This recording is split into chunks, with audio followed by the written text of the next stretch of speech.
Recording studio. Mix by Anil Yadav.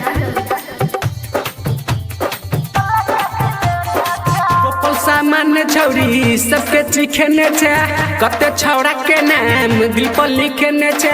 तोपल सामान्य छौरी सबके चिखने छे, कते छौड़ा के नाम दिल पर लिखने छे। एगो से दिल टूटलो ता दोसर से लगने छे।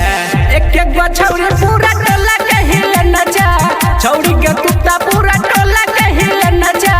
एक एक गो छौरी पूरा टोला के हिलने छे, छौरी के कुत्ता पूरा टोला के हिलने छे। तोपल सामान्य छौरी सबके चिखने छे, कते छौड़ा के नाम दिल पर लिखने छे। एगो से दिल टूटलो ता दोसर से लगने छे। एक एक गो छौरी पूरा टोला के हिलने छे, छौरी के कुत्ता पूरा टोला के हिलने छे।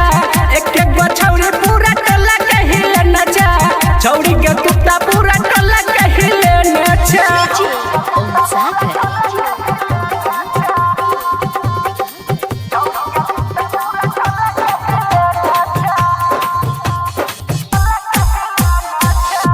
कुमर में तोरा 12 गो छौ यार गे, ककरो से करे ने छी सच्चा वाला प्यार गे।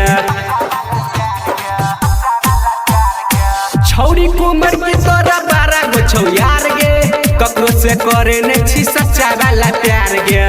गाँव में तू अपन नाम चलने छे, मर गेली माई गे क्या बर्ची लेने छे।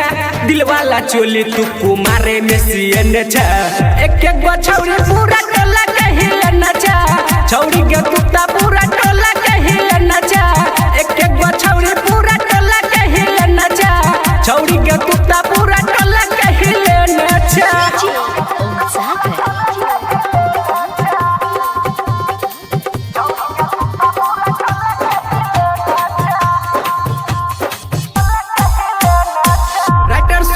सब जाने छो बात गे, कते सालेंसर पर फेरने छी हाथ गे।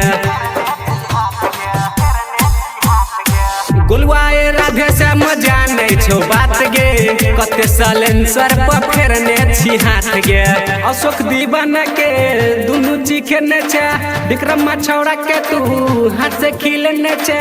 डीजे वाला छौड़ा के तू गे पटने छे।